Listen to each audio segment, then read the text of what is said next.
You're listening to the Utah Checkdown Podcast. And now your host, Josh Furlong.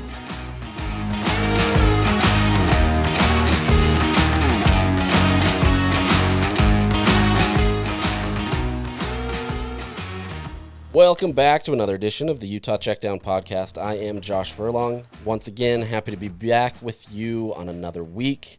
We're going to talk some football again. That's what we like to do here.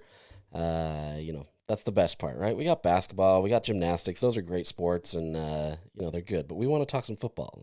And there was a spring game on Saturday, so we have a little bit more public information. So we'll talk about that. But I do have a guest with us today. I'll get to that in just 1 second. Let me tell you about our partners, Canyon View Credit Union.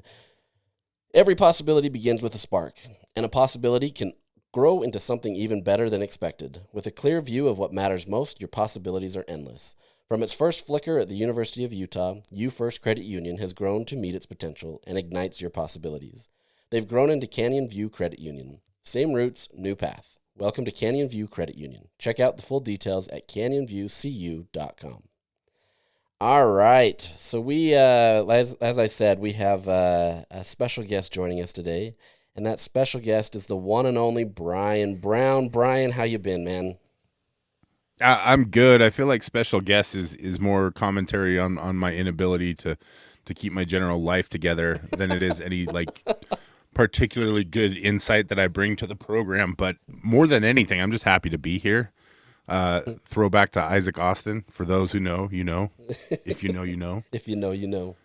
I love it. Yeah, I remember his introductory press conference, and that, I mean, that right there tells you how old I am. And every answer was just, I'm just happy to be here. I'm just happy to be here. And that was just, I get that, Big Ike. You and me both, buddy. I'm happy you're here too, man. It's a good day. We're gonna talk some football. Let me kind of let's set the groundwork here for a little bit. Real quick, I want to update you about transfer portal stuff. We'll talk about that real briefly. Then we'll get into the spring game. We'll kind of talk about kind of all the different position groups, kind of standouts, different things like that. We can go break it down, maybe offense, defense, stuff like that. And then maybe we'll get into some other stuff after that. But that's kind of what we'll get into. So first off, transfer portal. The portal opened last week. I believe it opened the day that I did my last podcast, and I think that was almost a week ago. So I think it was last Wednesday. So we're not quite to the full 10 days.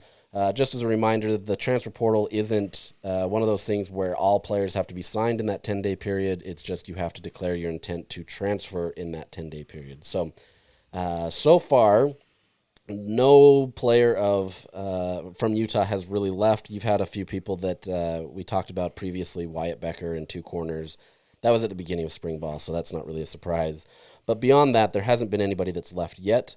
That's not to say that there won't be guys, whether they be former walk-ons or guys that maybe are lower depth players that will leave. But this morning, Utah did get a corner transfer in J.C. Hart. We'll learn more about him and different things that way. He comes from Auburn. So you get an SEC corner. How about that, Bryan? So now you got a pair of them, right, with Don Saunders there. So good upgrade for Utah. I think it's, watching the game on television and listening to a lot of the interviews especially with Kyle and Morgan, you knew that the transfer portal was going to be a priority. Yeah. And I think even watching the game, you could tell, this is not the same Utah team that we've seen in years past. It doesn't have the level of depth and the level of athleticism that I think we're used to watching. And so in that respect, the portal is an important piece to this. But also, I heard things from Kyle that I'd never heard before where, talking about the 105 player roster limit. And we can talk a little bit about the guys who left. Wyatt Becker, that's not a big surprise to me, especially with the number of guys that they recruited over the top of him. He was a good high school prospect, a 3-star. I don't think they had any plans for him to be part of the depth chart this year. And, for him, I think it's better to go to a school where you can get some legitimate experience and reps rather than just playing on the practice squad here at Utah, because as much as we've glorified that role over the years, it is a little bit of being a tackling dummy for a very intense defense. And, I don't blame anybody who doesn't want to be a part of that. I've said it time and time again, this is a tough program to play in. And you really have to be bought into everything that it asks, and not even asks, but demands of you. And if you're not, go somewhere else. Like I think that's the one benefit to the transfer portal is the guys who are not bought in, who are not, built to handle it. Like I love Utah. I've been going to games since I was 3 months old. I don't know if I could have played in this program. Like it's really tough. And I played in a pretty tough program, respectfully, but they do demand a lot out of you, and because of that, you get a lot back. And all this to say is, with JC Hart coming in, I think it's a sign of what Utah's really looking for, right? They want to upgrade that talent. They want to get that athleticism there. He's an SEC corner. So even if he didn't get a lot of game experience, he played in an SEC school where he's going up against SEC level players every single day. And so whatever it is, and we've seen it before with the guys that Utah's brought in. I mean, they've done a good job of identifying players that can fit their system and who can excel in the transfer portal, but they've got to get some depth, and especially at the corner position. Yeah, absolutely. This portal period especially is more depth, I'd say, than trying to find somebody that's going to be a day one starter. Now, with that said, as we've talked about in the past, Utah's going to try to find more depth at wide receiver. And at wide receiver or even at corner, I would say those are the positions where you could probably get more playing time quickly than kind of maybe some of these other positions, right? Utah's obviously going to be looking for defensive tackles. They're going to try to find some depth to be able to put in there. But I think by and large, this isn't a portal period where Utah's worried about what they have. They've got some great frontline guys. They've got some guys that are going to be great contributors. They feel confident in what they have. It's more really just adding to that depth. And obviously, we've seen over the last few years, injuries play a part in this, right? You never want to be able to have that. But if you can get these guys that can come in here that are committed to the system, that helps. Obviously, Utah has, they're well known for their defensive structure. They understand how it goes. You get a guy in there, if you can find the field as a defensive player, that means the coaches trust you. That means you've got a lot of potential and you're going to do a lot of good things. Offensively, we're starting to learn that, right? Kyle Whittingham changed it where he wants more of a plug-and-play offense. He wants something that can be much more simplistic in terms of being able to learn. This isn't the Andy Ludwig Bible where you have to spend 2 years maturing into the system. And so I'm really fascinated to kind of see the transfers that come into this portal period and kind of how they acclimate in this fall. In the past, if you transferred in this time of the year under Andy Ludwig, you either had to be a very special player that could understand the system very well, or, you were kind of left behind. And so I think with Jason Beck, you're getting a better system where it's much more similar to what a lot of guys are running now. It's the RPO, it's the spread. There's a lot of things that you can get in there. Kyle talked about it being a lot of things that are kind of told to these players as they get up to the line of scrimmage. The wide receiver knows that if I'm the X receiver, I'm doing this. It's not necessarily worrying about the checks from the defense or different things that way. So really fascinated to kind of see what Utah does offensively in this portal period, simply because they can, I want to see how they, mature these guys into the system, knowing, day one is still going to be hard for no matter what player comes in. But I think, this new system has the potential to work for Utah. I mean, are you seeing anything different on your side? I know that you haven't been in knee deep in a lot of this stuff, but based on what you've seen in the past, kind of what benefits do Utah have now getting into this portal period than maybe in years past? Yeah, we were texting the other day about a certain player, and I was like, I need to get eyes on him to see how legit it is, because it's just different watching film versus being there at practice, and that is the one part that I miss, is getting to see that day-to-day aspect. But that being said, you can see enough, and I think it was very strategic of Utah to make sure that they held the spring game the way that they did it, because they really showcased the offense. And I think, to wrap up all these thoughts into one ball, I think they are very confident in what they have up front. All 5 starters sat out the spring game for the offensive line. That's usually a plus side. And I think even more than that, you saw guys who were backups, some guys who haven't even played at all at Utah, played really well. And so that's either, it's one of two things. It's either they're really confident in their depth on what they have depth-wise in the offensive line, and I really believe that is part of it. I think I do have some concerns at the center position, but we can talk about that later. But it is clear that they need bodies, and I think the biggest thing they need is, because this is now, you mentioned it's more of a modern offense. To me, this looks like a Big 12 offense, and what I mean by that is you're working the sidelines a ton, a lot of sideline throws. We saw that with some of the tunnel screen actions, with that little RPO they run where quarterback has the option to throw, pitch, or run the ball, which I think it's funny because I look at it and it kind of feels a little gimmicky, but that is the modern day offense, in college football. And it was interesting. Britton Covey mentioned on the broadcast, like, you can do some things and spread some things out so you get a light box that helps you with your offensive line. These are all things that I've complained about for years, with Utah, where they were so I don't want to say maybe confident, a little overly so in believing in what they had talent-wise, to where it's like, our best, we can just beat you every single time. And, in college football, they were just a little bit behind the times in the sense of, like, things evolved on them and changed on them to where it's like that wasn't the same game. And so this system fits the modern game, I think, a lot more. But it is very clear that they need bodies. And I think they need bodies in particular areas. I think they definitely need help at the wide receiver position. That's not to say they don't have good guys there. You just need bodies. You look at teams that excel and go into the playoffs, they have a ton of depth and a ton of athleticism at the wide receiver position. I think J.C. Hart helped stem a little bit of what they lost early in the season.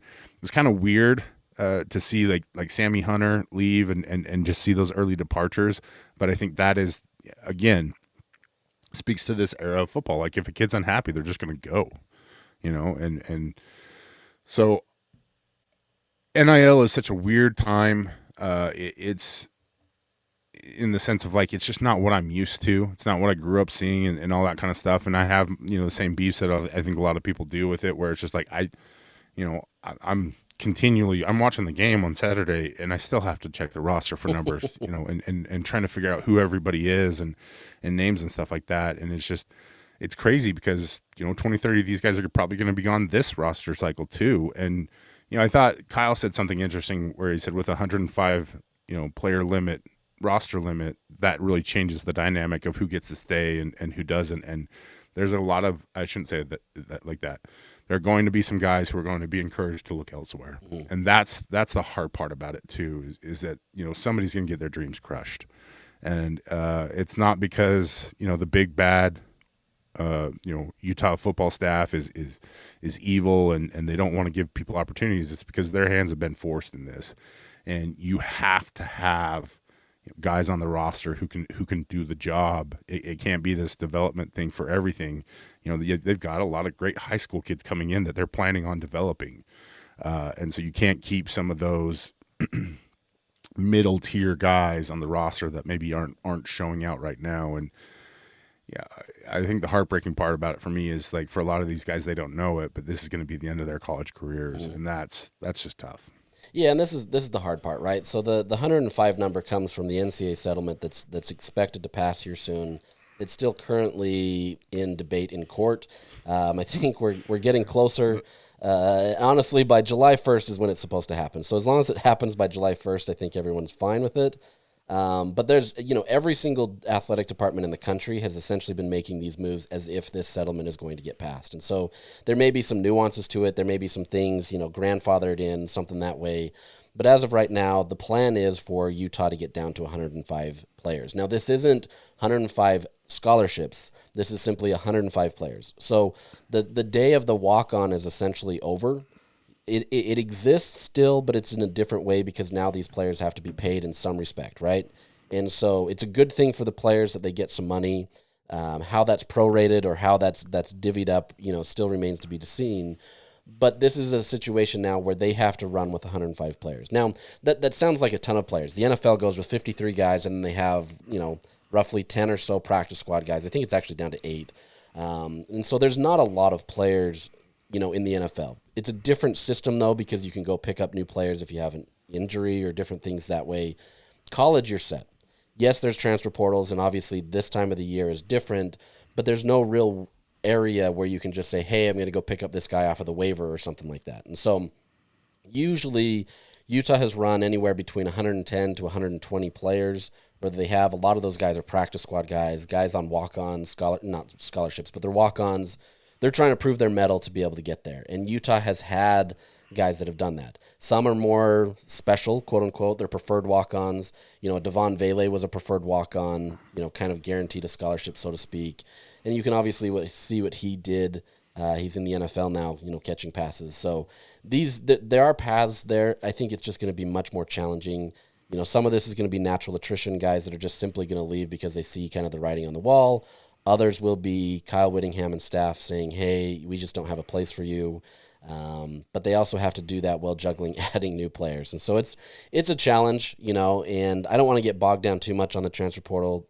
The day it closes is on Friday. So any Utah player that wants to put themselves in the portal, which based on what Whittingham said, that shouldn't be too many, if at all, they have to be in by Friday. There may be a day or so grace period based on when the athletic department gets that in, so you may hear some after that. But by Sunday, you should know who is on Utah's roster in terms of leaving. So with that said, let's jump into spring. I don't need to talk transfer portal anymore. There's obviously a lot we can do there.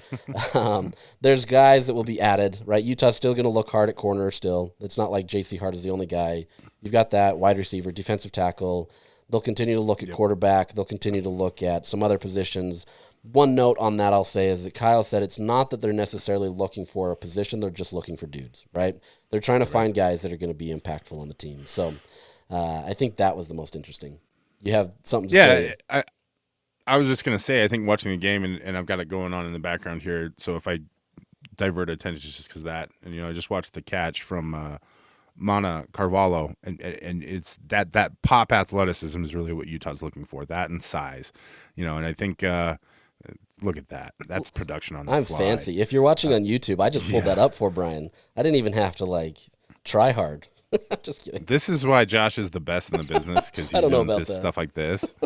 I don't even know how to clip things. In fact, the other night when I was rewatching the spring game, I was about ready to throw my remote because there's no like huddle clicker on ESPN Plus, so I may have to raise some heck with somebody over there. Do it, or else figure out some alternative means of getting my football fix this fall. But when you're rewatching the games, you just notice the things that are missing. It's size up front and it's athleticism on the edges, and so that's really what Utah's looking for. Is they just need guys, and a lot of it is just to give a look in practice and help other guys develop.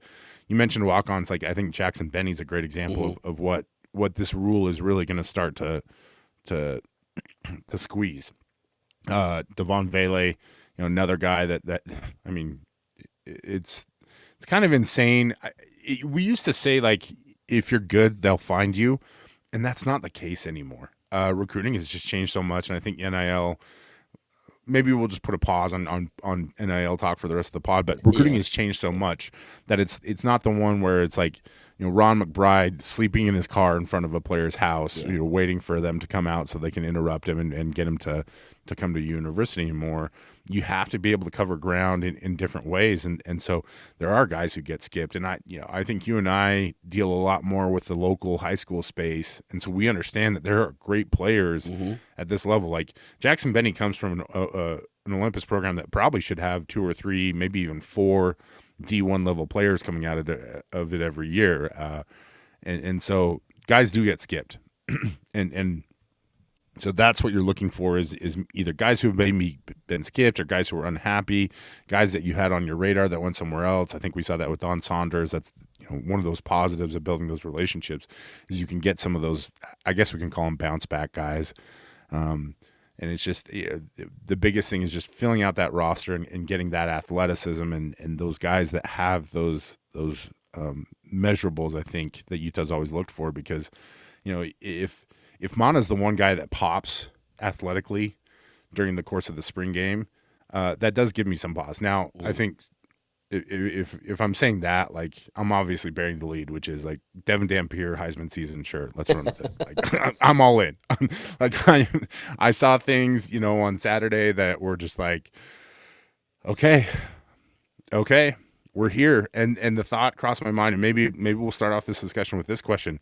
I think he's got a better arm than Cam Rising, and I know that's treading in very dangerous territory. But you saw some things from him and from the Utah offense that we haven't really seen. Some of those back shoulder deep balls where he just he's able to layer throws in a way that, especially with the deep throws. I think it was the one to Luca Caldarella that was impressive. The one to Zach Williams was even more impressive, and you can see it right here. It's just he drops back and just throws it right on a dime. In a place where only Luka can go get the ball, and it ends up being 6. And he was putting that kind of stuff on tape last year with with New Mexico, and he was doing it against teams like Auburn, making these throws. You look at that ball to Zach Williams, and it literally hits him in the elbow, Josh. Like it's incredible. That is honestly. as pinpoint. It's as pinpoint as you can get. I don't think you can throw a better ball. And someone said like, "Oh, it's a nice one-handed catch," and I was like, yeah, it is. But I mean, literally all Zach had to do was just grab his hand and clamp around the ball because it was right where it needed to be. Do you remember the play years ago where I can't remember? It was an SEC game, I believe, where the quarterback just threw the ball. The receiver had no idea that was there, and it just lands in his arm.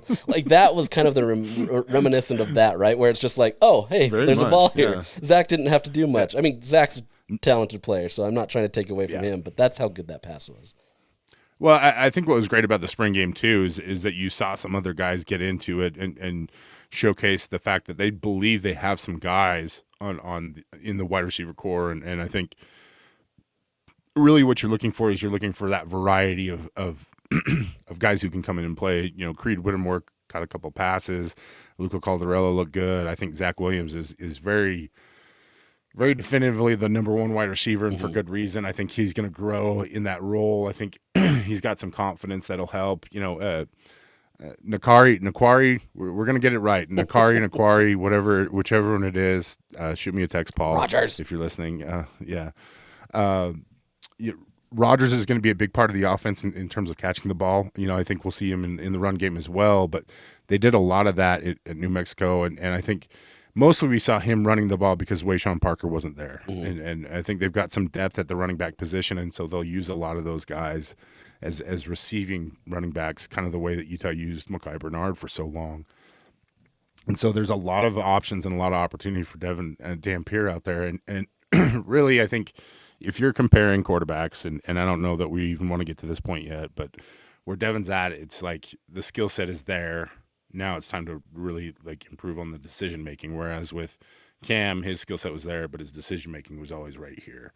And so that's what you're looking for, and that's I think a lot of what you're seeing in the spring game from him is just wow, there's so much potential and talent here. So how quickly can they make him an elite decision maker?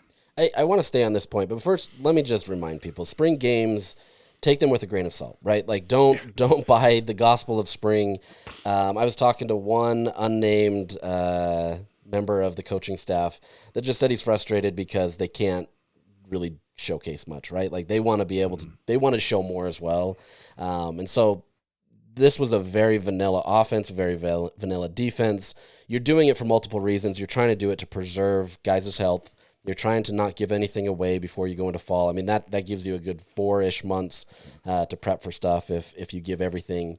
And so take what Utah did with a grain of salt, right? Just because you saw a ton of screen passes doesn't mean that's going to be the only thing that they do, right? There will be more screen passes. And I think Utah's finally to a point where they have the depth and the talent to run an effective screen pass, whether it be the bubble screen, the tunnel screen, whatever you want to call that they're going to run. They're not going to necessarily get blown up 5 yards behind the line of scrimmage that they used to back in the Travis Wilson days, right? This is going to be a much more effective offense. So take all that with a grain of salt, but at the same time, there are some things that we can point to. So with that being said, I think I want to jump into your topic of Devon Dampier, because Cam Rising is one of those guys that everybody kind of revered, right? Obviously, the end of his collegiate career kind of got a little dicey. There's a lot of rumors of how it kind of shook out. We're not going to get into that. The reality is though Cam Rising was a limited quarterback. Like you said, the thing that really separated him and his talent was his mind. The dude was brilliant, and he could see what the defenses were doing before they even understood in some respects, right? He could get in there, he understood what they were doing, and he could try to manipulate it to a way where he could help that. That's what made him so effective in Andy Ludwig's system, is because he was the guy that understood the Bible. He understood how it worked, and so he could help guys get into formation, or he could help guys in what they needed to do. But the reality was his throwing mechanics were limited, right? He could never really get that deep pass. He had some chances, and he was developing that, but it never really materialized. I think everybody was expecting this last year too. There was a lot of talk about, he's really kind of getting more into the depth of his arm. He was doing things better, but it never showcased, right? And so this isn't a knock to say that Cam Rising wasn't a talented quarterback. It's just they're different, right? And there's a reason why Utah and every other team in the country wants a Devon Dampier.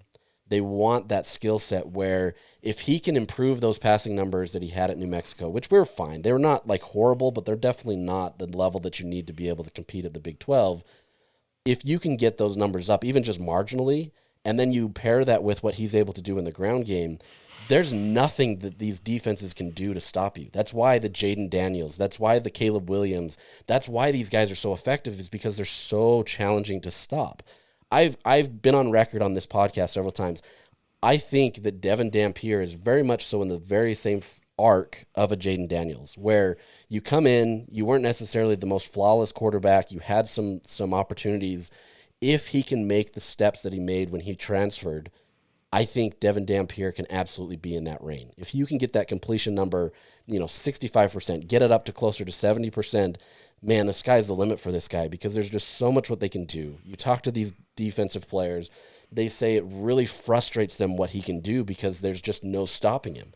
He can come in there, he can do what he needs to, he can make the pass, but he also has the option to pitch it. He has the option to run it. And it's not just like, what we've seen. Cam could run it, right? But it was very much so like, I think he was faster than many people thought, but he also just wasn't this breakaway speed guy where he can hit the holes or kind of juke out some guys. Devon Dampier is a completely different guy. There was one pass in particular, and unfortunately I don't have video of this one, but like obviously the quarterbacks in spring, they're not live, and so you can, it's either a touch or it's a whistle before they get blown down as a sack. And the pocket around him collapsed. And he's doing this with second-tier guys, and I don't think he got one sack that whole game, maybe one if it was. But he's got the pocket that's collapsing. He literally ducks out of it. The refs don't call it sack accurately because it wasn't. He ducks out of it, and as he's on the run, he hits Landon King 20 yards down the field on a sideline catch that was perfectly placed. Like, those are those types of plays where you can't manage that, right? The biggest worry that you have there is the illegal man downfield because the offensive line thinks he's running, and you get that. Outside of that, the sky's the limit for this guy. And I don't want to hype him up before we've really seen him, but at the same time, like, there's so many things that you saw just even once he got comfortable in that system on Saturday where there's so much potential there. If he stays healthy, Utah is really in a special situation. Yeah, I think so. And really what you're watching for in spring ball is you're not watching to see like how good are we today. You're looking to see what the potential is. What can a team grow into? Where are the limitations? Where are the ceilings at? And how do we raise those ceilings? I think when you talk about the scheme, for example, what you're seeing in the spring game is the base offense and what remains to be seen and why coaches, especially offensive coaches, get frustrated is like, I've got so much stuff built off of this that we're gonna run, and that's the part that's like that we don't get to see, in the game. That I think you'll see a lot more in the fall is there's a lot more packages, there's a lot more opportunity. The other thing too is like this defense has seen the same plays for the last 3 to 4 weeks. Like Yeah. They're well aware of what's coming, and so I think just. Kind of a little football 101. When you're playing on offense, the goal is to create doubt in the defender's mind. And you do that in two ways, either by being just a better player or by making them think. And when you can get them to hesitate just that little bit, that gives you that advantage. It gives you that space. And I think a lot more of this offense is built around what I like to call eye candy in the backfield. Mm-hmm. You've got we're coming off Easter, so there's a lot of peeps in the backfield right now. Who's right? the Reese's? And so you're, man, so we didn't even get to the Reese's in the spring. That's the frustrating part about it. Like, It's true. give me my eggs. Give me my Reese's eggs. That's your lineman, aren't they? You're going to go with the Reese's as the lineman. Yeah. Oh, my goodness. I hope the big fellows got good Reese's eggs in their Easter baskets on Sunday. Devon Dampier treated him to some goodness. At the very least, like give them a bag, man. A bag each. It's 50% off today. That's an insider tip right there. The day after Easter is the best time to go shopping for candy. And the eggs Reese's are the best. I just have to say that. Hands down. And it's the best Reese's too. Like there's no better shape. They've tried with Christmas trees and everything else. It's Reese's eggs and then everything else. It's behind the thing. And I think that's what we're talking about in terms of Devon Dampier's talent, his physical ability, is he is the Reese's eggs of quarterbacks. And that's not a knock on Cam Rising because, you mentioned the differences. Like Cam is a very downhill runner. He has that straight line speed, but he also wanted to drop his shoulders a little bit and run into dudes and then break some tackles and get, once he got outside, that touchdown run from the Rose Bowl is running through my head right now as I talk about this. That's an example of where he is in terms of being an athlete and having good speed. Devon can make guys miss in ways that's completely different. And I think this is a unique conversation because we haven't really dived into it yet, but the offensive line, I think how good they're going to be, there's a lot of conversation. People are going to see things in that first game, and everybody's going to come at me in the mentions. And hey, bring it on. You know where to find me, at Bryan Brown SLC. We'll talk through this because, I'm a big believer that everybody sees what they see. Let's just explain it. You're going to see some things where it's just like, wait a second, I thought you said this offensive line was great. And the evolution for this offensive line is going to be protecting a guy that's 5'11", maybe 6 feet on a good day, or with an additional set of cleats or whatever it is that we're doing, whatever tricks we're putting in the book. And so you're going to have to open up lanes and do things differently than you normally do. And I think that's the other part about the Devon Dampier experience that's going to be a little bit different as people watch it, right? Cam was a legit 6'2", almost 6'3". And so that gives you enough of an angle to see over, and work inside the pocket. And I feel like he was so underrated in terms of his pocket presence. Mm-hmm. It was so good, Josh. It was so good. And I think Devon is unique because he's very good escapability-wise. He's going to have to learn to find those lanes that the offensive line creates for him. And by lanes, what I'm talking about is gaps in the protection where he can throw to and he can see. All right. So a big thing in modern football now is trying to open up the B gap. The B gap is between guard and tackles. And so you're going to try and open up those throwing lanes to get things down the field. I think that's a change in this offense, right? And maybe that's part of what we didn't see is that there's more throws down the field towards the middle that Utah wants to make in this offense. We saw a lot of sideline stuff, and sideline stuff is safe. It's easy. It's replicable. You can do a lot of it. It's one of those throws that everybody has to have in the arsenal. I do think that they're going to want to get some stuff downfield as the season progresses, and as they get some guys that develop. Like, I think Luca Caldarella is a good target in that regards because he's big. You got a lot of size. And go up and get balls. I think Hunter Andrews is unique in that respect too. I think I finally saw what everybody else saw. He's just an extremely fluid athlete. If he has some explosion to get upwards too, that could help a lot. Mm-hmm. Landon King is a perfect example of this, and why I think they wanted him to stay and fit in this offense. They're not going to use the tight ends as much as Utah has in the past, but you want that big target down the field. In fact, I'm just watching a play right now, and it unfortunately Landon dropped the ball, and he had a couple of those on Saturday. That'll be something that he's got to get on top of, and he will. He's a kid that has been through a lot mentally and everything else, and he'll get improved. But they're running him in essence from the slot, running him across the middle, and Bert Ficklin finds him because he's 6'5". Yeah, exactly.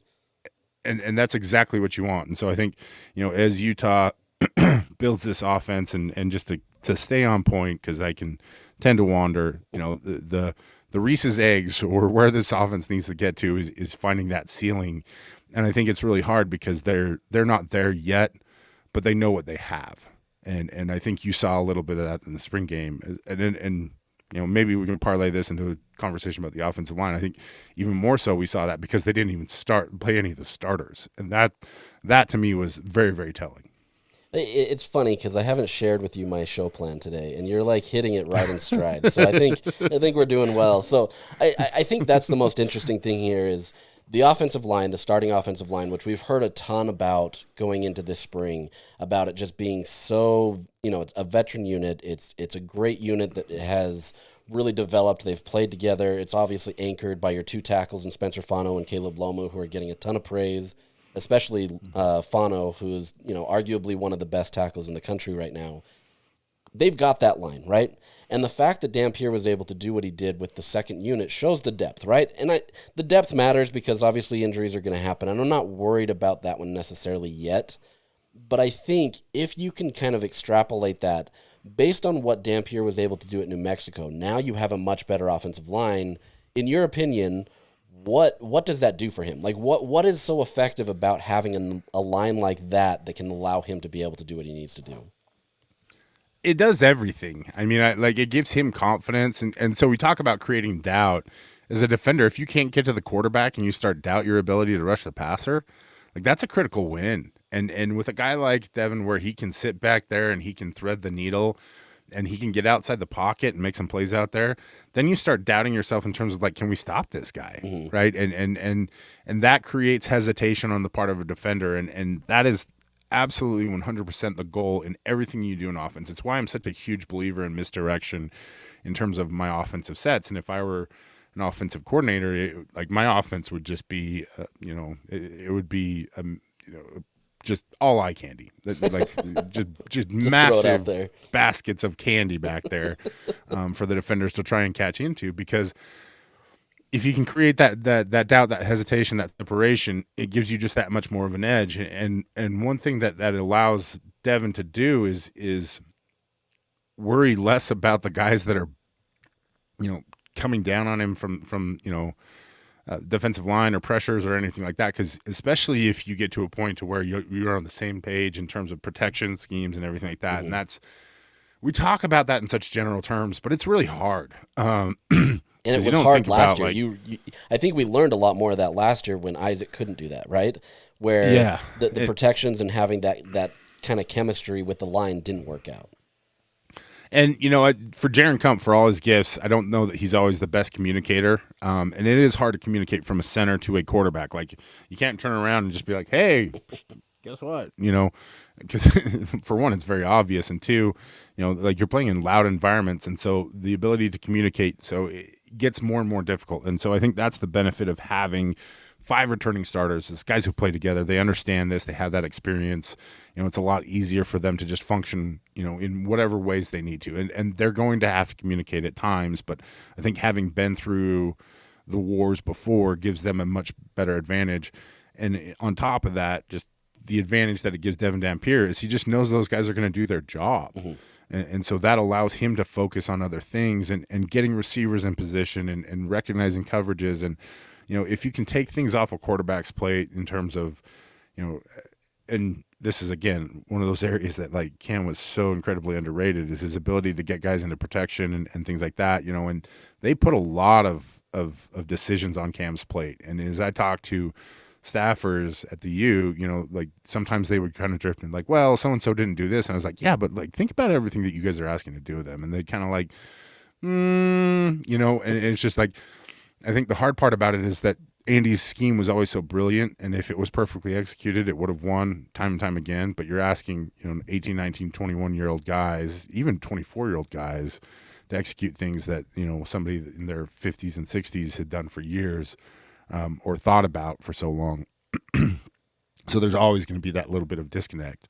I don't want to tangent off too much on that, but I just think that this system, the talent around him, I think that's part of the reason why Utah wants to go in the portal a little bit, is if you can get him more tools, if you can find some of those diamonds in the rough, whether it's through your high school guys that are coming in, anybody who can make that system just a little bit easier for Devon to run.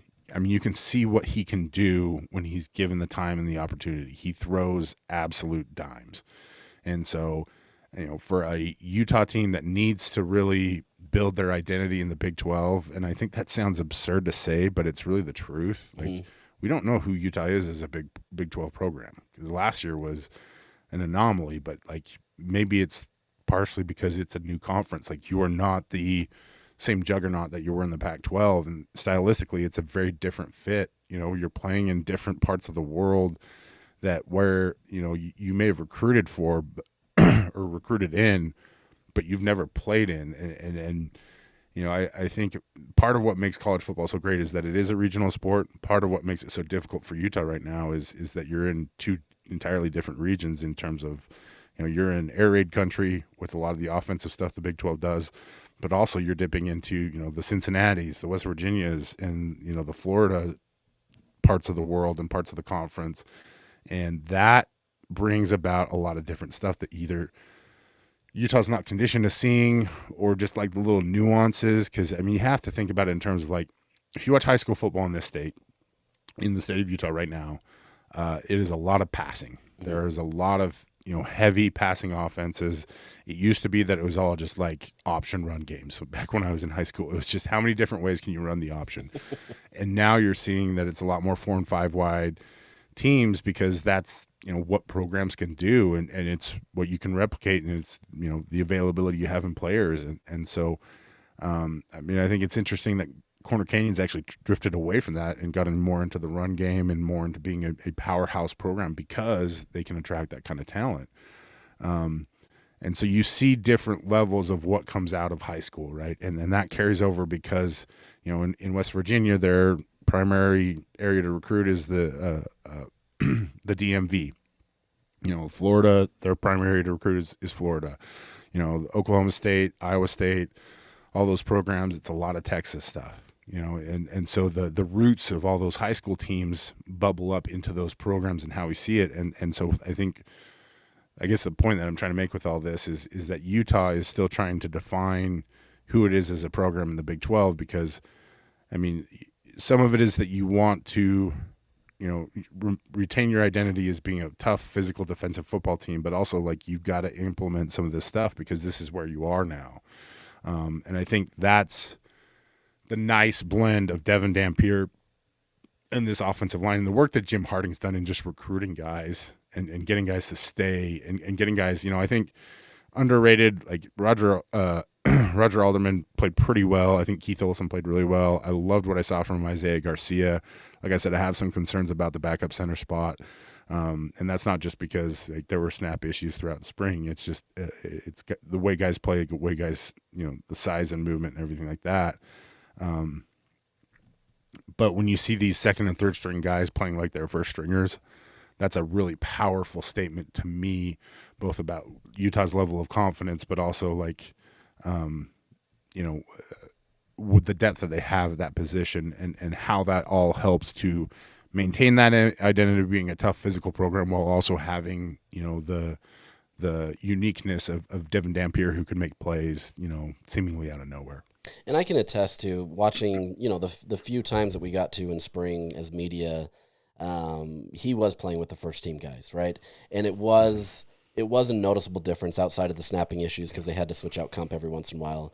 But there was a noticeable difference in terms of the protection. Like, that defense is good, and they were really struggling to go against it in terms of being able to break through, right? Dampier, there were times, honestly, in some of these spring sessions that we got to watch where he could have just sat back there and just, like, had all day, And that affords him so much ability to be able to put that doubt into guys' minds that you were talking about, right? If he can stay back there, he's either got this great passing lane that's going to develop, or the longer that develops, the more things can break down, and then the defense has no idea what to do. And suddenly he can be the advantage player where he can just use his skill set. And so I think there's a ton of potential here where, look, you don't want him holding onto the ball for 7 seconds, right? Like, that's just not what they're going to try to do. They're going to try to get it out of his hands quickly, even with that protection. But at the same time, there's so much that can be done that hasn't been done in the past few years where you can see if he can have that same pocket awareness that maybe somebody like Cam did, it's unstoppable, right? Like, you just can't bring him down. But with that said, you've got to be able to have backups, right? You can't just rely on Devon Dampier. I think somebody said this in the press box as we were writing our stories. I can't remember who it was, but they said Utah better hope that Dampier can play the entire season, because outside of that, what do you have, right? And I think there's some truth to that. We did see two quarterbacks, we'll say 2.5, because Zerbrug got in there right at the end and scored a touchdown. But it was primarily Isaac Wilson and Bird Ficklin. And Bird Ficklin, they kind of limited some of his reps because I believe there's going to be a lot of interest in him based on the hype that's been going on. And so you kind of want to preserve some of that so he doesn't get these high dollar figures coming in the transfer portal, right? So there's kind of a game that you have to play there. But with that said, outside of Dampier, which, it took him a few series to develop. It took them a little bit longer. Wide receivers weren't catching passes all the time. Once he developed, it was different, right? The entire game changed with Dampier, and it seemed like that offense just couldn't be stopped. With that said, there were moments of success with these other two quarterbacks, with Isaac Wilson and Bird Ficklin.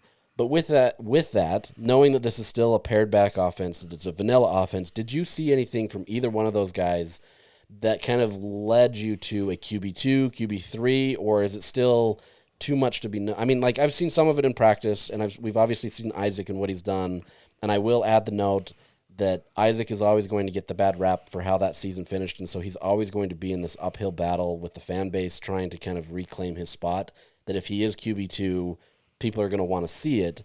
But at the same time, have you seen anything out of what you saw in spring that gave you kind of optimism about where Utah has behind Dampier? Let me phrase it like this. I think I saw enough out of Utah as a team to make me feel a little bit more optimistic about what the worst case scenario would be is if you went into it with a backup quarterback. And what I mean by that is I think last year's offensive line was good. It was not great. Yeah. I think this year's offensive line is great. And I think they've got some running backs. I think they've got a system that fits if you have to go to a backup QB much more. You can pivot to things, which Utah could not do last year. And I think you heard it when they made the change at offensive coordinator, and I can't believe that our guy who took over for Andy Ludwig. Jason Beck. Midseason last year. Bajakian. Yeah, Bajakian. He said the system is a system. And that was a very clear message to people of like, don't judge me off of this. And I don't think he was talking to fans. This is my favorite thing. Like, coaches are never talking to fans when they give things like that. Was him telling the coaching community like I'm doing the best I can. Yeah, exactly. Like this, it is what it is, and I think it's not a knock on Andy Ludwig's system, because I think, again, the brilliance of Andy's system was it was also layered and built upon being able to do these things and having that base of if we get the quarterback play that we want, we're going to do just fine. And the scheme was built to, like, hey, if we run the ball, we can do this, we can do that, we can do all these other things. And I think the error was in believing that you can just plug and play anybody, and that you can just, and this is Utah's MO, is they just believe that they can always coach somebody up to be exactly who that is, exactly who they need. And I think I get it, because you've done it for so many years. You've taken so many Devin Lloyds who were 3-star safety prospects and turned them into, All-American NFL first-round draft picks. But I think the problem with that is that you just negate how differently people develop and the rate at which people develop. And so I think that circles back to my original comment. Like, the best advantage of having a great offensive line and a great running game for a quarterback is it allows that quarterback to develop at their own pace. And I think it's very, the tools that Devin has, where he's not the decision maker that Cam is, he has that escapability and that run ability, very similar to how Lamar Jackson uses his, that will keep him in games and will keep Utah's offense functioning in a way that will allow him to work through that development without having to be pressed. I think we saw a lot of pressure or pressing from Isaac Wilson last year, and that's where you started to see some trouble, because every time they got into a situation where it was like, hey, we have to have you win us this game, Isaac was just not there in a developmental sense. And it's not because the tools aren't there. I mean, he throws some great balls. It's the stuff that he's never had to do, the quick decision making, the multiple read stuff, getting everybody else on the page in terms of knowing the offense in and out. And I think, that was always the battle that I had with people when I would talk to them about Isaac, is it's not so much the tools and the physical abilities. It's that experience of playing quarterback that you just can't replicate. And it gets harder and harder and more difficult as you escalate every single level. And so I think this year's Utah roster is built a little bit better, and just simply because you have another year of experience up front and maturity. And I think, for Spencer Fano and Caleb Lomu, it's really big, because those guys are so physically gifted that it's just now they have the experience, and so they have some confidence to dig in. I think for a guy like Jaron Kump and Tanoa Tongiai and Mike Mokofisi, it's that consistency of playing together so regularly, and that now ability to hold each other accountable, because who each other are, your strengths and weaknesses.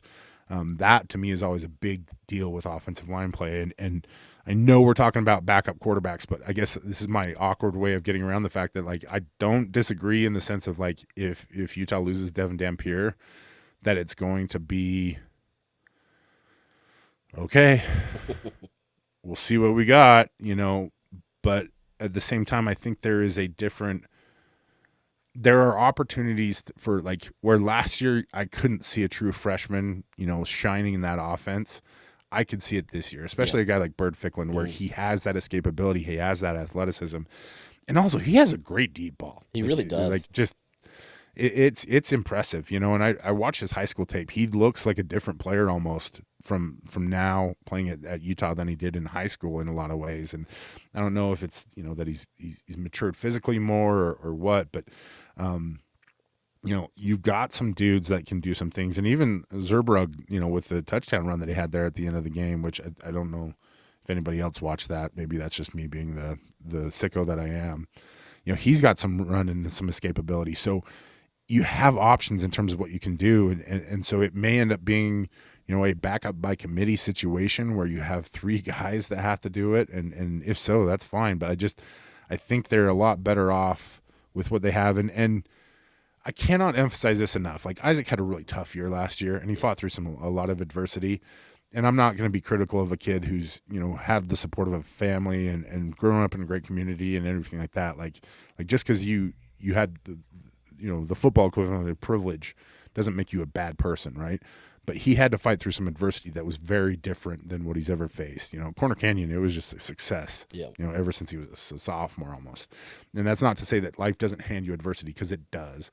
But I think that experience for him is going to be monumental. And you could see, I had heard some things about, like, he had a couple practices where it was like, okay, we're going to see how much the young man can grow. And I think you saw it in the spring game where he came out and he was much more confident in his decisions, he was much more in control. You can see that just having been there before, his body language was so much better. And I'm not trying to infringe on Bill Simmons' body language doctor territory here, but he just seems like he's more mature. Yeah. And that is usually what happens when you go through the fire, is you lose some of that, that kind of childish confidence, we'll call it, where you just kind of think you can handle everything, and you realize that you really have to put nose to the grindstone and do some things differently, and push through stuff. And I think that's going to be a big advantage to him. So I don't know, and maybe I'll phrase it this way. Do you feel like you're more confident in one or the other as the backup?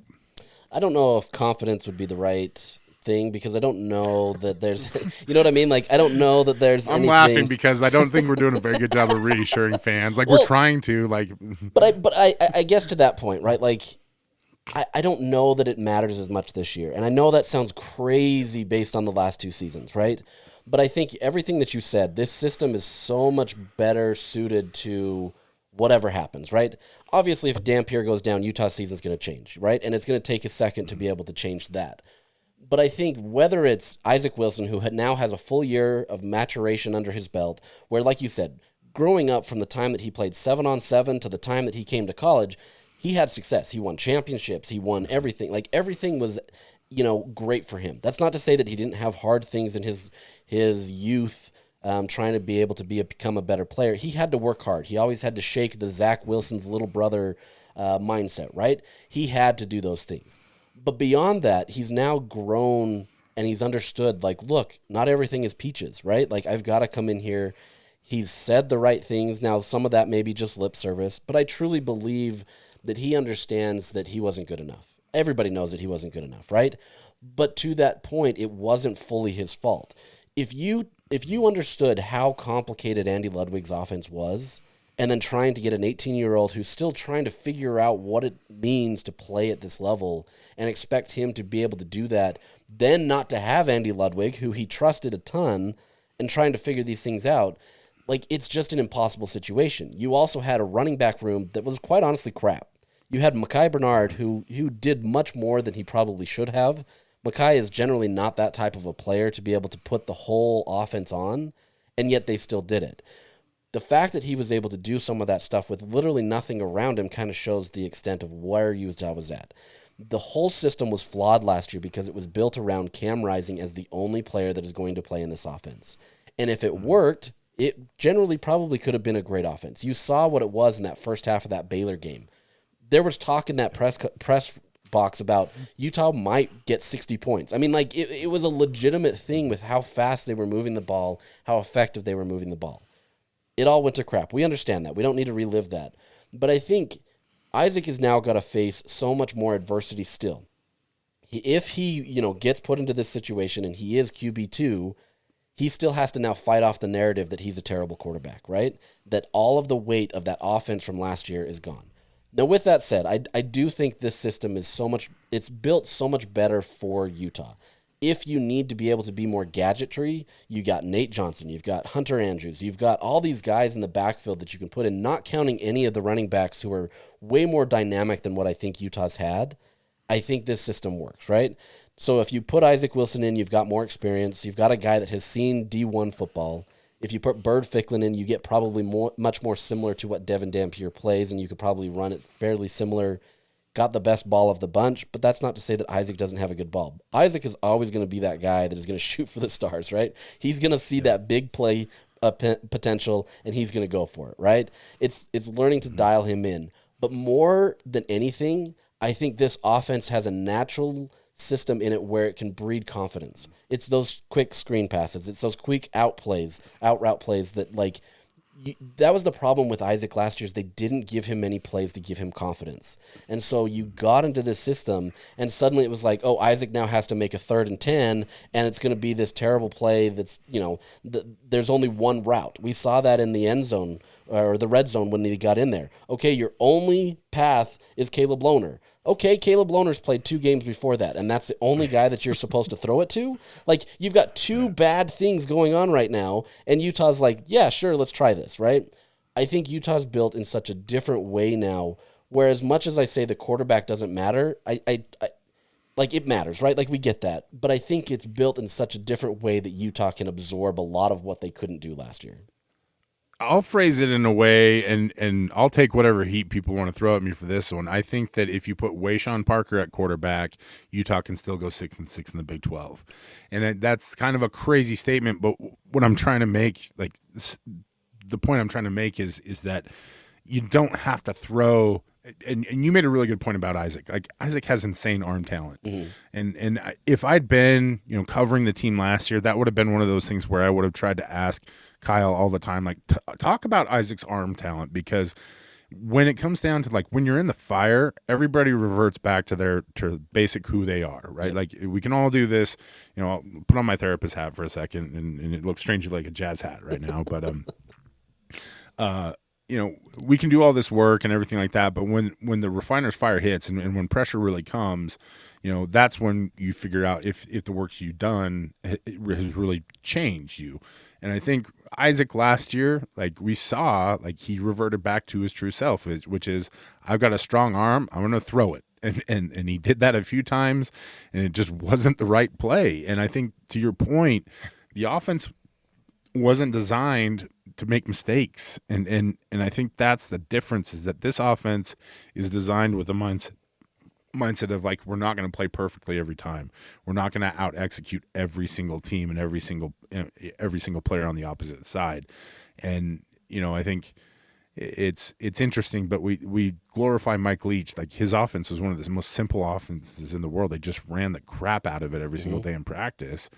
And that's how they got good, and it's just he wasn't a quarterback whisperer. It's just the guys who lasted ended up being really good because they got a bajillion reps, and that is development to some degree. But I think this Utah system allows for a lot more of that plug and play development. There are outs, there are easier throws, there are things there are things that we saw in the offense this year that they had to incorporate last year. I will always flash back to, I think it was the Houston game where Isaac missed a little yep, I know what you're dump talking off about. Throw. Mm-hmm. Yeah, and it was just people were losing their minds, and I'm like, I get it. It seems like it's such an easy throw to us. It's not when you haven't been doing it all year and practicing it all the time and getting that rhythm, because it is a tougher throw to throw side like this, And we all know, because we're all sitting at our desks throwing things at the garbage can, and how often we have to get up and put it back in. Oh, I make it every time. Right? Come on, Brian. I don't even know. What are you even doing anymore, man? Just never miss. I look down at the littered wrappers around my garbage can here. I have it maybe 2 it was feet just away an from offensive me. lineman thing. Nope, it's definitely me. But I think that's the point I'm trying to make, is just it is an easy throw, and I get why people react and respond that way, because you're just it's right there. And Yet it's still one of those things that takes practice and repetition. And when you haven't done it all year, it looks terrible. Like there's just no other way to describe it. And so I think in a roundabout way, like, is Utah in trouble if they have to go to a backup quarterback? A little bit, but they're in a better situation this year because, and this is every football team. Like nobody's got 4 or 5 deep QB starters, like starting level QB depth. What I think you're hoping is that some guys can come in and do some things, and everybody else around the team steps up and plays at a level that allows them to get some things done. And I like the vibe in that room right now too. Devon is the clear alpha. He's not like a 25-year-old hanging out with 18-year-olds. He's closer in age, and like I don't think that was necessarily a bad thing about Cam, but Cam had just kind of gotten used to not having to be, like the older brother. He was just kind of like he was like the CEO, and everybody else was employees, right, in the QB room. And it's not to say he wasn't helpful or doing his thing. He was, but it was just a different, like when you've played in 2 Rose Bowls, you've done all the things, you've won 2 Pac-12 championships, there's just a different vibe. Like Devon is there as like the older brother who knows the system, he's been through it, and he's advising those guys. And it feels like there's a good camaraderie, good vibes there. And that guys are, more than anything, I think Isaac is bought in. And that's a strange thing to say for a guy who went into the portal. But like, he doesn't have another choice. Like if he goes into the portal again now, like that's bad. The optics of that are bad. And I think that's a good thing for him because it's just like, hey bud, like sink or swim. It's up to you.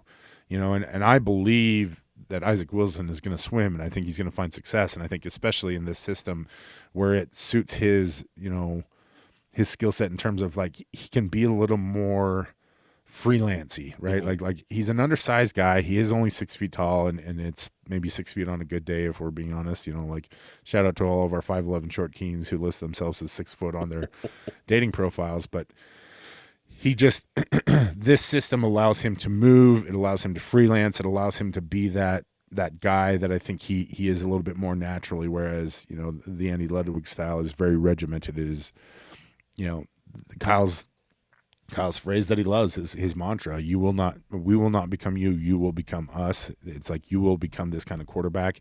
This system allows for a little bit more like, hey, come as you are, and we'll make you great. No, I completely agree. And I think there's a lot of things that Utah can do here. And that's why I think going into this, Utah feels much more optimistic about where they're at. As much of a struggle as it was last year, Utah is built differently. They have so much more talent and depth in terms of all the skill positions.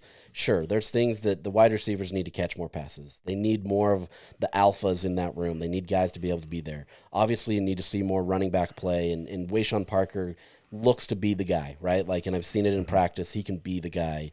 Then you've got a lot of this depth behind him that just really gives Utah a lot of fascination. But I think there's so much stuff that Utah can do that's different this year that I think really bodes well for this team. That's not to say that they're suddenly going to go undefeated in Big 12 play and, everything is at their disposal. But I think if things hit and things are there, you've got a great system in place for Utah. So, we went a little long on that, but I think honestly those are the position groups that people care about the most, right? Obviously, we could talk more about wide receivers, tight ends, and I think there's more that needs to be done there, right? And I think that's fine. Obviously, we want to be able to talk more about running backs and the defense. Defense, I unfortunately for Utah, defense just kind of gets overlooked because it is just always so good. But I think that's kind of where this is at, where I don't think people are worried about that. People are worried about, can the play structures work? Can Devon Dampier work and the guys behind him? How does this system work? Because they've been beaten down these last 2 years, and it's left such a bad taste in the mouth of the fan base where it's like you're so worried about any little thing, right? It was funny because going into last year, I made a case that Utah had done so well to kind of absorb injuries, right? They had their frontline guys, and in the past where it was like Zach Moss went down, suddenly Utah was toast, right? Tyler Huntley went down, Utah was toast. They had nothing to go, and it was really these star efforts from guys that were just living at the best of their peak, trying to make it so that Utah could win. Utah didn't really have that.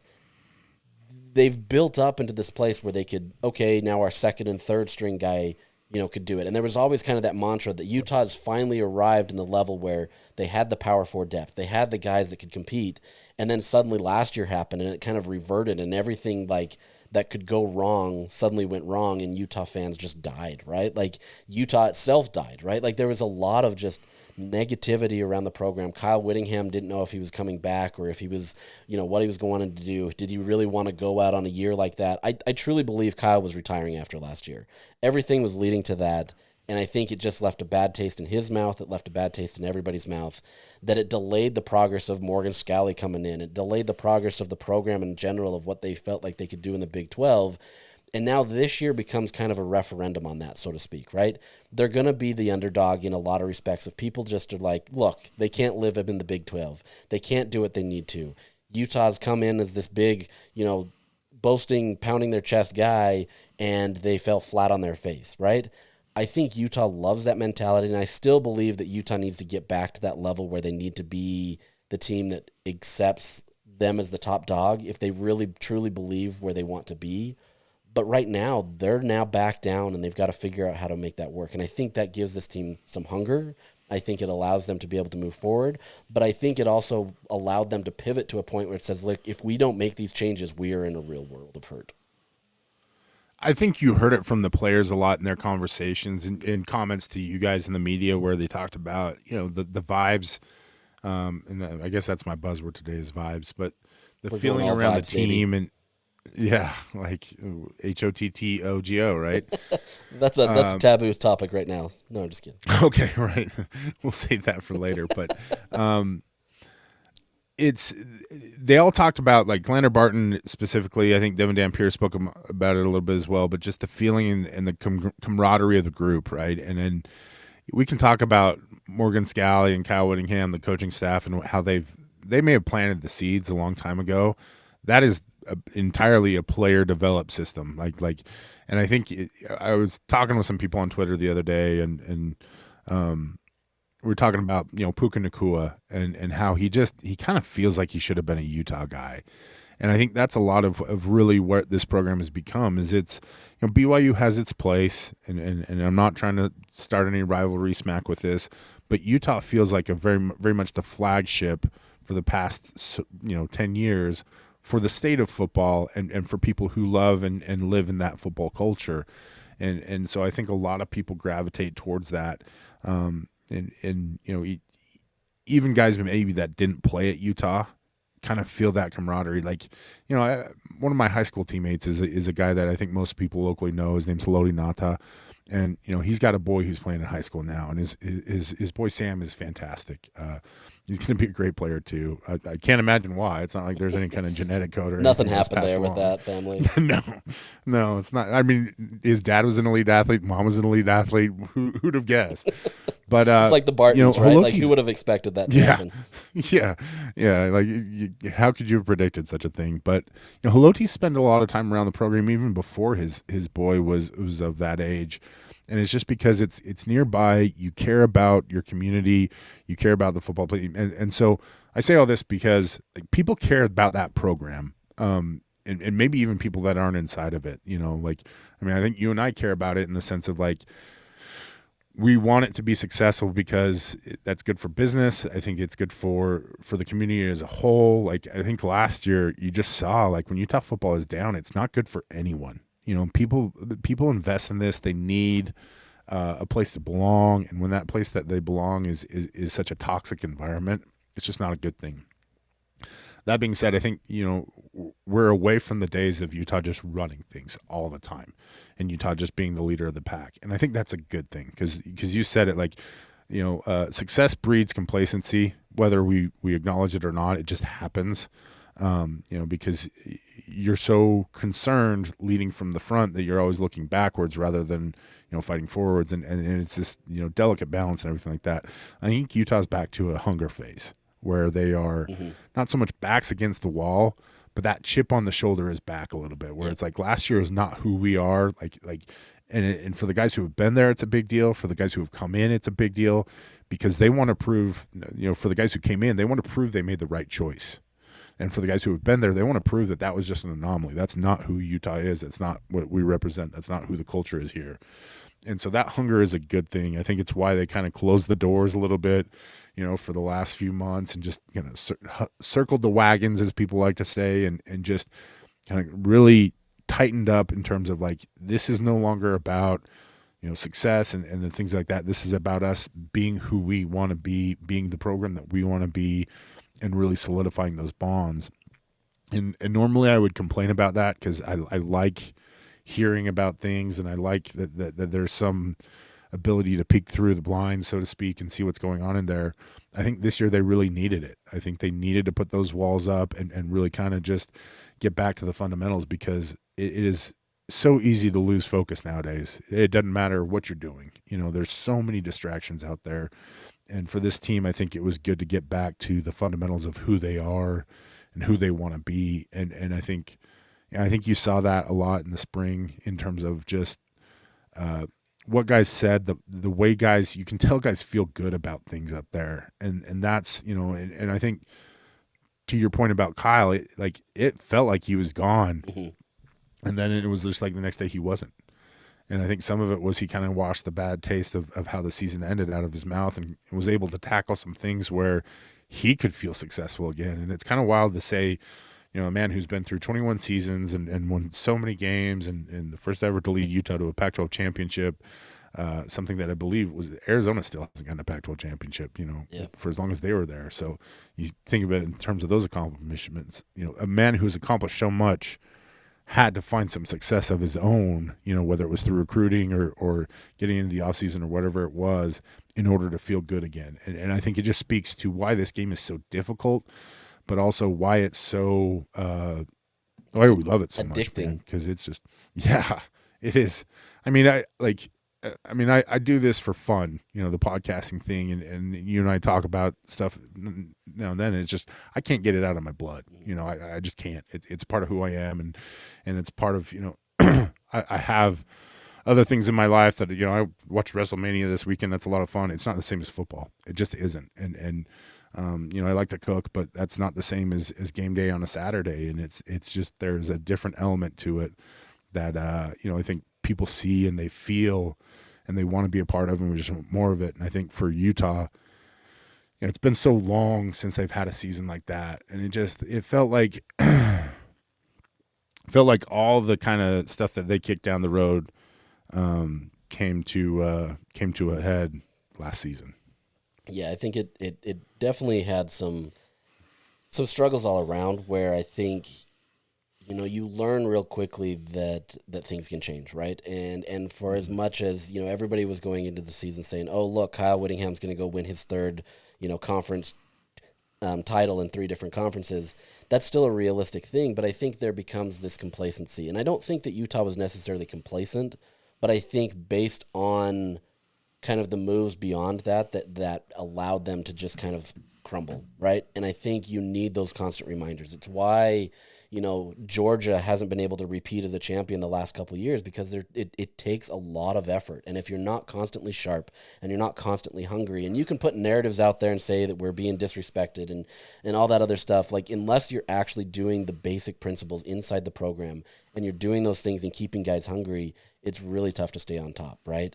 And so I think this gave Utah a great opportunity to be able to reset. I said one of the best things for Utah was going 5-7, because they would miss a bowl game and they wouldn't stay in complacency, and they could say, we have to change. And if we don't change, this is what it's going to be. It helped also that BYU was so successful last year, because that added to it, right?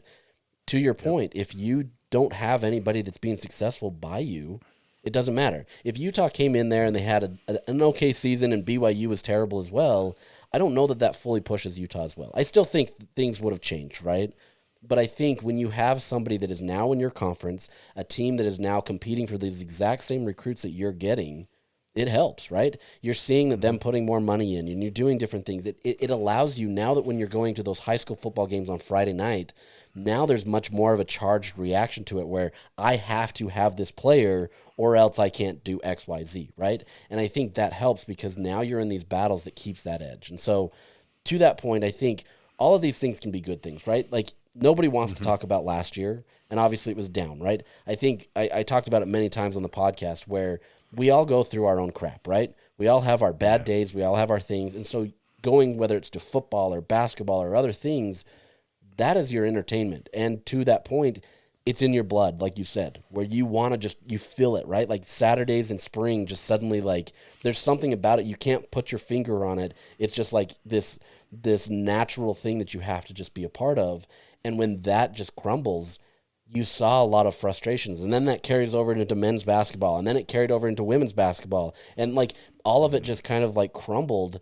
And Utah fans were just left like defeated, right? And I think that's the hard part. When the entertainment side of it feels defeated, what do you have in life, right? The Jazz sucked. Utah Hockey Club gave us some stuff, but like all of these things around them, it just became this real struggle, and so it became a challenge and a frustration. So, this stuff can't become work. Like that's the bottom line, and it can't become like you can't turn your fan base into like workers, for lack of a better term, where it's just like, you have to clock in and you have to donate this much.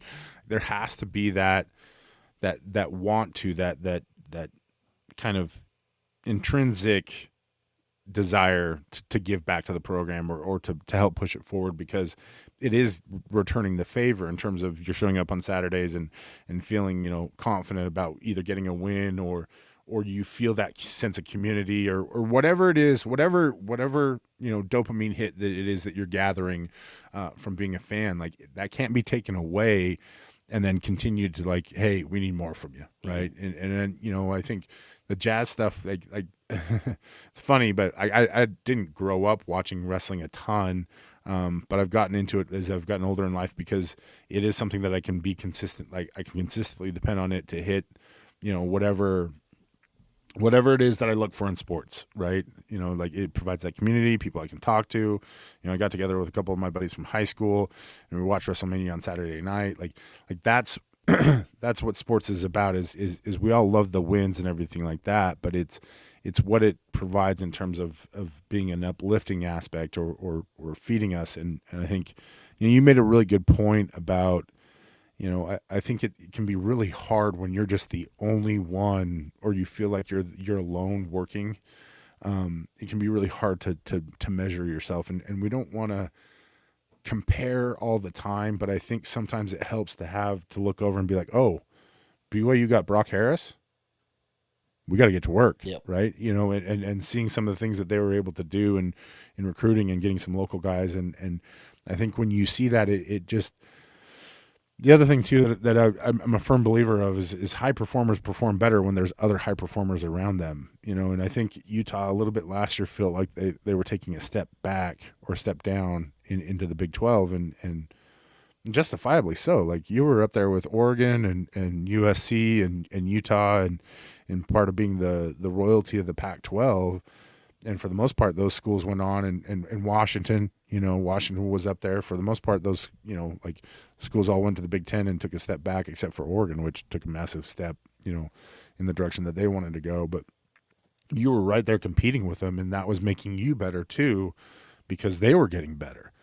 And then you came to the Big 12, and it felt like it was just a bunch of, I don't want to say leftovers. I've kind of called it the glorified Mountain West League, and I don't mean that in an insult, but it's just it's not the same brand. Yeah. I think, there's too many different parts, I would say. It's not the same coherent.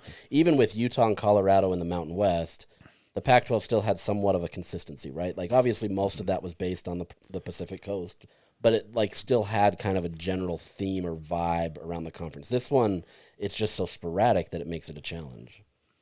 Yeah, it feels like almost like a buddy comedy where like somebody's getting married and he doesn't really have any friends, and so like all the people around him send their like friends. There's an episode of New Girl that I'm thinking of specifically where I can't remember whose bachelor party it is, if it's Schmidt's or whoever's, but like, and they go out on the motorcycle ride. You've probably never seen this episode, but it's just this weird group of people that have never been together. And that's kind of what the Big 12 felt like last year. It was this kind of awkward mix of like, you had a bunch of schools that had been together in the Big 12, and you had all the add-ins from the year previous, and then you had, the Four Corner-ish group from the Pac-12 that was coming in, and it didn't feel like there was any kind of like, so why are we all here together? Like, oh, okay. And it still doesn't feel like, I think there's more animosity now, like, because Utah kind of came in and from a fan perspective was just like, hey, yeah, we're going to win everything. And then just stunk. But I think there's that element of it, but also I think people have had a chance to get to know teams and programs and interact. And so that builds a little bit more, at least familiarity, if nothing else. But also I think there are some programs out there that, like you're going to look at Utah, you're going to look at Oklahoma State, you're going to look at, some of these programs that maybe were down a little bit that need to climb out. Teams like Houston that are building, Cincinnati that's trying to build. I think West Virginia is another one of those programs where they've feels like they've lost their way for a while now.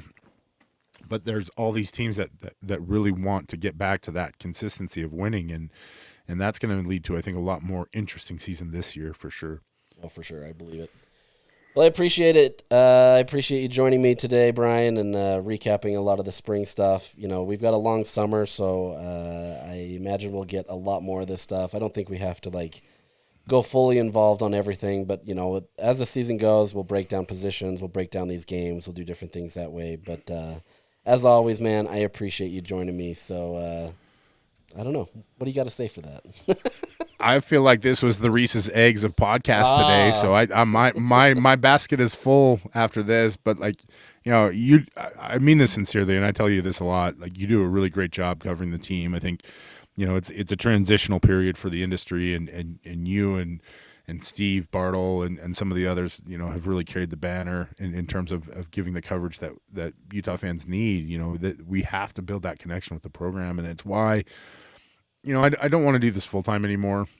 It took a lot out of me, and I like being able to jump on here and talk to you about it, because I think I still feel like, I see some things and hear some things and know some things, but more than anything, that's how I've grown connected to this program is talking about it in front of a microphone over the last few years, and it's a lot of fun. So I more than anything, I guess what I'm trying to say is thank you for letting me come on and talk to you, and for whoever decides to listen to this, thank you as well. I always said when I was doing it, as a job, that when you shared your time with me, that was the most valuable contribution you could make. And I truly agree with that. And so anytime you have me on, I'm going to do my best to try and make it entertaining. And we're going to wander through some weird scenarios and probably talk about candy and food at some point in time, and maybe quote some weird movies, but that's the journey. Like, everybody who knows me knows that's who it is by now. And I think the really fun part about it is that it's a way to stay, connected and build that community and